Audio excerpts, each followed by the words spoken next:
ద్వారా అనకాపల్లిలో ఈవెంట్ పెట్టడం అయితే జరిగింది. సింగర్స్ ఒక 40 మెంబర్స్ వచ్చారు. చాలా బాగా అందరు కూడా చాలా బాగా పాడుతున్నారు అండ్ గ్రాండ్ సక్సెస్ అయితే అయ్యింది. అండ్ చూస్తున్న ప్రతి ఒక్కరు కూడా థ్యాంక్ యూ సో మచ్ అండి.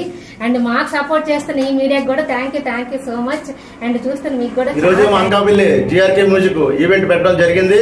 ఇక్కడ 40 మంది కళాకారులు వచ్చి గాయకులు వచ్చి పాడటం జరిగిందండి. చాలా చక్కగా పాడుతున్నారు. నేను పాడటమే కాకుండా ఇంకా కళాకారులు ఎంతో మంది ఉన్నారు అని సందర్భంగా నేను ఏం చేశానంటే అనకాపల్లిలో ఈ రోజు ఈవెంట్ పెట్టడం జరిగింది. ఇక్కడ కూడా చాలా మంది మంచి సింగర్స్ కానీ యాక్టర్స్ కానీ వీళ్ళందరూ కూడా ఉన్నారు. వీళ్ళందరినీ గుర్తించాను. కంపల్సరిగా వీళ్ళకి రానున్న కాలంలో మంచి అవకాశాలు ఇవ్వాలనే ఆలోచనతో ముందుకు తీసుకెళ్తున్నాను. కాబట్టి ప్రతి ఒక్కరు కూడా ఇక్కడ సపోర్ట్ చేసినందుకు హృదయపూర్వక ధన్యవాదాలు తెలియజేస్తున్నాను.